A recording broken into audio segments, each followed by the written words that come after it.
Praise the Lord, hallelujah. Zion வேதாகம ஆய்விற்கு அன்போடு கூட இயேசு கிறிஸ்துவின் நாமத்தில் உங்களை வரவேற்கிறேன். இன்று தினத்திலும் 2 சாமுவேல் அதிகாரங்கள் 18 முதல் 20 அதிகாரங்களில் வசனங்களை தியானிக்க சர்வ வல்லமையுள்ள தேவன் தாமே நமக்கு கிருபை பாராட்டுவாராக. 18வது அதிகாரத்திலே இதோ தாவீதின் குமாரனாகிய அப்சலோமின் மரணத்தை குறித்து நாம் பார்க்கிறோம். அப்சலோம் தாவீதை கொன்று போடும்படி தான் ராஜாவாக விருப்பப்பட்டு அவன் காரியங்களை நடத்தி கொண்டிருந்த பொழுது காரியம் மாறுதலாக நடந்தது. இதோ அப்சலோமுக்கு விரோதமாய் தாவீதோடு இந்த ஜனங்கள் அப்சலோமையும் அவன் கூட இருந்தவர்களையும் விரட்டி சென்ற பொழுது இதோ அப்சலோம் ஒரு கழுதையின் மேல் கோபேறு கழுதையின் மேல் ஏறி வரும்போது அந்த கோபேறு கழுதை சணல் பின்னலான ஒரு பெரிய கர்வாலி மரத்தின் கீழ் வரும்பொழுது அந்த கர்வாலி மரத்திலே அப்சலோமுடைய தலையின் முடி மாட்டிக்கொண்டது. அவன் பூமிக்கும் வானத்துக்கும் நடுவாய் தொங்கிக் கொண்டிருந்த பொழுது இது யோவாபின் ஆதியக்காரராக 10 சேவகர்கள் வந்து அப்சலோமை சூழ்ந்து கொண்டு அவனை அடித்து கொன்று போட்டார்கள். அவனுடைய அப்சலோமுடைய உடல் அடக்கம் பண்ணப்பட்டு போயிற்று. அங்கே தாவீது தன் குமாரனாகிய அப்சலோமுக்காக துக்கம் கொண்டாடுவதை குறித்து நாம் பார்க்கிறோம். அப்சலோம் தாவீதை கொன்று போடும்படி எண்ணம் கொண்டு செயல்பட்டு வந்தான். ஆனால் தாவீதுக்கு அப்சலோம் மீது அன்பு இருந்தது. எனவே அவன் இறந்த பொழுது துக்கம் கொண்டாடினான். தாவீது ராஜா மிகவும் கலங்கி கெவினியின் மாஸ்டரில் வீட்டில் ஏறி போய் அழுதான் என்று சொல்லி எழுதப்பட்டிருக்கிறது. ஏறி போய் என் மகனாகிய அப்சலோமே நான் உனக்கு பதிலாக செத்தான் நலமாயிருக்கும். அப்சலோமே என் மகனே என்று சொல்லி அழுதான் என்று சொல்லி வேத வசனம் சொல்லுகிறது.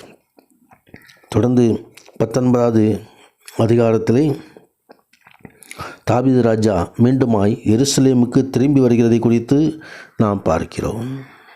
மிகவும் துக்கத்தோடு இருந்த தாவீது தன் துக்கத்தை முடித்துக்கொண்டு எருசலேமுக்கு திரும்பி வருகிறார். அங்கே எருசலேமுக்கு திரும்பி வரும்போது அங்கே இஸ்ரவேல் யூதா மனுஷர் பிரதித்திரமாக ராஜாவினிடத்தில் எங்களுக்கு பங்கு பாத்திரம் இருக்கிறது, உங்களை பார்க்கிறோம் எங்களுக்கு தாவீதினிடத்தில் அதிக உரிமை உண்டு, ஏன் எங்களை அற்பமாக எண்ணுகிறீர்கள் என்று சொல்லி ராஜாவை திரும்ப அழைத்து வர வேண்டும் என்று சொல்லி முந்தி சொன்னவர்கள் நாங்கள் அல்லவா என்று சொல்லி அங்கே யூதா கோத்திரத்தார் தாவீதை அழைத்து கொண்டு வருகிறார்கள். ஆனால் 20வது அதிகாரத்திலே சேபா என்று சொல்லப்படுகிறதான மனிதன் தாவீதுக்கு விரோதமாய் கலகம் பண்ணுகிறதை குறித்து பார்க்கிறோம். பென்யமீன் மனுஷனான பிக்ரியின் குமாரனாகிய சேபா என்னும் பேருள்ள அந்த பேலியாளின் மனுஷன் அங்கே எக்காலம் ஊதி எங்களுக்கும் தாவீதினிடத்தில் பங்கும் இல்லை, ஈசாயின் குமாரிடத்தில் எங்களுக்கு சுதந்திரமும் இல்லை, இஸ்ரவேலே நீங்கள் அவரவர் தங்கள் கூடாரத்துக்கு போய்விடுங்கள் என்று சொல்லி அங்கே இஸ்ரவேல் ஜனங்களை அனுப்பிவிடுகிறது காரியத்தை குறித்து பார்க்கிறோம். அங்கு தொடர்ந்து இங்கே சேபா ஜனங்களுக்கு போய் பேசுகையில் புத்திரனாகிய சேபாவின் தலையை வெட்டி அதை கொலை செய்து விடுகிறதை குறித்தும் வேதம் தெரிவிக்கிறதை குறித்து பார்க்கிறோம். அந்த மனிதனுடைய தலையை வெட்டி யோவாபிடத்திலே போட்டார்கள். அவன் எக்காலம் ஊதினான்.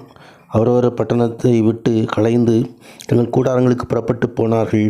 மோவாப் ராஜாவிடத்தில் திரும்படி எருசலேமுக்கு திரும்பி போனான் என்று சொல்லி வேதவசனம் சொல்லுகிறது. கர்த்தருடைய பரிசுத்த நாமத்திற்கு மகிமை உண்டாவதாக.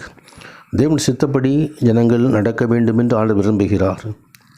ஆம், கர்த்தருடைய வார்த்தையின்படி கர்த்தருடைய வார்த்தைக்கு இணங்கி நாம் நடப்போம். கர்த்தர் மகிமையான ஆசீர்வாதங்களை சுதந்திரிப்பாராக. நமது சுயத்திலே நடக்கும் பொழுது பல எதிர்வினைகளை நாம் எதிர்கொள்ள வேண்டியிருக்கும். பலவிதமான காரியங்களை நாம் எதிர்கொள்ள வேண்டியிருக்கிறோம். சுயத்தை நாம் வெறுத்து தேவ சித்தத்தை செயல்படுத்துவோம். மகிமையின் ஆசீர்வாதங்களை சுதந்திரிப்போம். சர்வவல்லவர் நம்மோடு இருப்பார். அப்சலோமின் மரணம் நமக்கு எச்சரிப்பாக கொடுக்கப்பட்டிருக்கிறதை நாம் அறிந்திருக்கிறோம். கர்த்தருடைய பரிசுத்த நாமத்திற்கு மகிமை உண்டாவதாக. உன்னை தேவன் தாமே இந்த நாளிலும் நம்மை ஆசீர்வதிப்பாராக. ஆமேன், ஆமேன்.